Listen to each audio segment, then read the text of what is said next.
புகழ் அனைத்தும் இறைவன் ஒருவனுக்கே. அத்தியாயம் 46. ஆயத்து 3.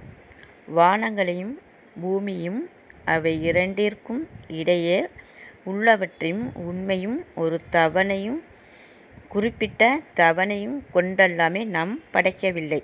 ஆனால் நிராகரிப்பவர்களோ தாங்களுக்கு அச்சமுட்டி எச்சரிக்கப்பட்டதை புறக்கணிப்பவர்களாக இருக்கின்றார்கள். இதை நம்ம நல்லா கவனிக்கணும். இதை இறைவன் என்ன சொல்லியிருக்கான் அப்படிங்கும்போது, நான் ஒரு தவணை வச்சுருக்கேன். இந்த தவணையில் மனிதர்களும் அழிக்கப்படுவாங்க, படைக்கப்பட்ட ஒவ்வொன்றும் அழிக்கக்கூடியதாக இருக்குது.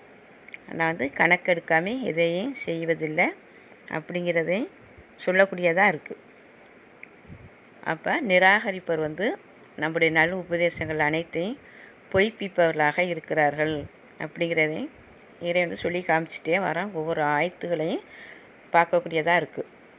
அப்போ நாளைக்கு நன்மையை சேர்த்துக்குருவோம் அப்படின்னு யாரும் எண்ணம் கொள்ளக்கூடாது. ஒவ்வொரு நிமிஷமும் நம்மளை நம்ம கவனித்து கொண்டே இருக்கணும். என்ன நிலையில் இருந்துகிட்ருக்கோம், என்ன நிலையில் வாழ்ந்துட்டுருக்கோம், அல்லாஹ்வுடைய நல் உபதேசங்களை எந்த அளவு பின்பற்றி வாழ்ந்துட்டுருக்கோம், எப்படி ஒவ்வொரு நாடும் எப்படி அதில் அழிக்கப்பட்டுக்கிட்டு இருக்குது, அந்த நாட்டில் உள்ள அத்தாட்சியெல்லாம் பார்க்குறோம், பூகம்பத்தை பார்க்குறோம். அதில் அந்த மக்கள் எவ்வளவு அதில் அழிக்கப்பட்டிருக்காங்க. அதே மாதிரி இப்போ மலை சரிவில் பார்த்துருக்கோம். நம்ம இறந்த பிறகு தான் உயிரை கொண்டு போய் பூமியில் புதைப்பாங்க. ஆனால் அந்த ஊர் மக்கள் பாருங்கள், உயிரோடையே புதைக்கப்பட்டாங்க. அப்போ அவங்களுடைய உயிர் எப்படி போயிருக்கும், என்ன நிலையில் போயிருக்கும், அவங்க நாளைய நிலையை என்ன எண்ணத்தோடு இருந்திருப்பாங்க, என்ன சிந்தனையோடு இருந்திருப்பாங்க, நாளைக்கு என்ன பண்ணலாம், இப்படி பண்ணலாம். அப்போ அந்த நேரத்தை அவங்க போகும்போது அவங்களுடைய நன்மை தீன்மை என்ன, அதைத்தான் அவங்க கொண்டுட்டு போயிருப்பாங்க. அப்போ இறைவன் என்ன சொல்கிறான், ஒரு காலமும் பிந்தவும் மாட்டார்கள் முந்தவும் மாட்டார்கள். நான் தீர்மானிச்சிட்டேன்டா, அவங்களால முந்தவும் முடியாது பிந்தவும் முடியாதுன்ட்டான். அப்போ இறைவனுடைய தீர்ப்பு எப்படி இருந்துச்சு, இரவோட இரவாக அப்படியே அந்த மக்கள் அந்த மண்ணோட மண்ணவை புதைஞ்சிட்டாங்க.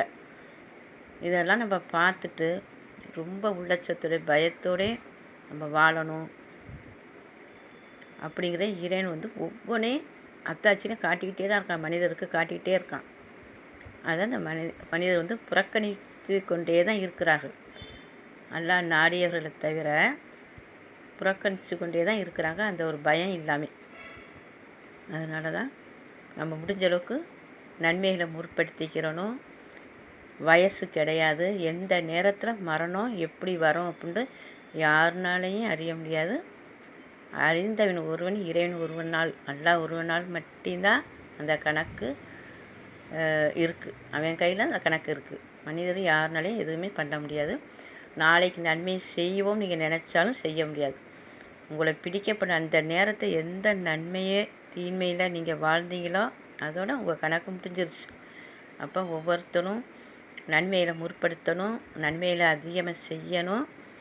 நன்மையை செஞ்ச நிலையில் நன்மைக்கான கூலி நன்மை தான் இருக்குது அப்படின்ட்டு அந்த சமாதானத்தோடே அந்த மனம் வாழ்ந்துகிட்டே வரணும். அப்படி ஒரு நன்மையில் ஒவ்வொருத்தரும் செஞ்சுட்டு வரணும். அதனால் நன்மையில் விட்டுறக்கூடாது. முடிஞ்ச அளவுக்கு நன்மையில் சம்பாதிக்க முயற்சி செய்யுங்க. அல்லாஹ் உங்களுக்கு நல்ல அருள் புரிவான். அல்ஹம்துலில்லாஹ்.